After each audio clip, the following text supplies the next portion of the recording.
Rallies and riots, water cannons and truncheons, trampling of our basic human rights. Talk about cheating and lying. These are but a few of the signs of our times. Too many questions have been left unanswered. Did she cheat? Who is Garci? Is there a sinister cover-up? Have we proclaimed the wrong president? This presentation does not presume to answer all those questions. Its principal purpose, the reason for its existence, is to supply some of the pieces that are missing in a gigantic puzzle. The evidence presented here is supported by documents made available by reliable individuals who refused to remain silent.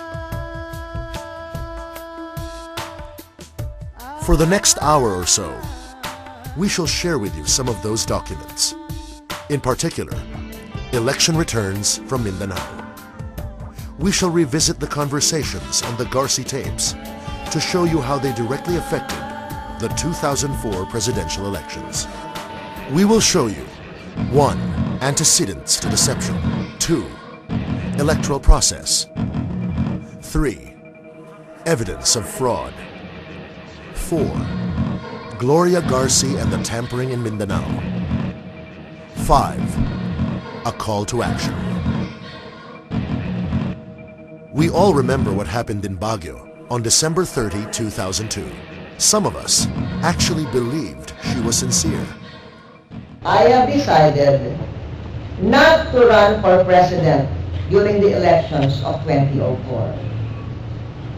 If I were to run, my political efforts can only result in never-ending divisiveness. But a scant 10 months later, on October 1, 2003, GMA sang a different tune. For some, the announcement was expected, but the majority of the population was taken by surprise.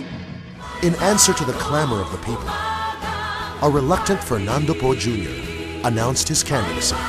The people rallied behind the king of Filipino movies. They believed they had found their champion. The political machinery of the incumbent began to work overtime. GMA appointed Virgilio Garciliano as COMELEC Commissioner. Who is Garciliano? He had a 40-year career in COMELEC. He was dismissed in 1986 after the snap elections.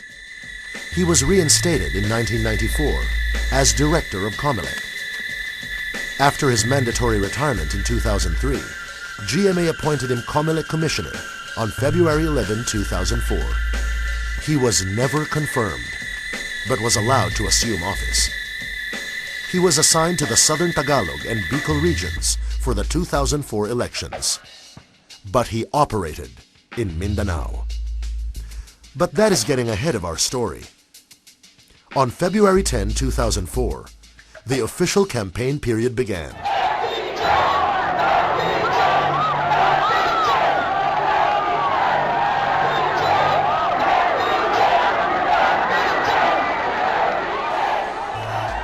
The candidates: Panfilo Lacson, Gloria Macapagal Arroyo, Fernando Poe Jr., Raul Roco, and brother Eddie Villanueva. On election day at 7 a.m., precincts all over the country opened their doors. They say that hundreds of thousands were disenfranchised. At 3 p.m., when the precincts closed, many never got to vote at all.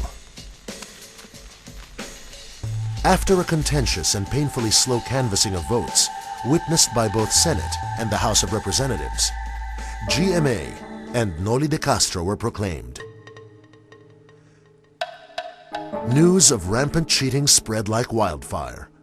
On July 23, 2004, candidate Fernando Poe Jr. filed his protest at the Presidential Electoral Tribunal. There was no action from the PET. FPJ waited patiently, still trusting in the rule of law. But the Almighty had other plans for FPJ. President movement sa pagkontrol ng mga tao. Ito na po, sa aming kanan.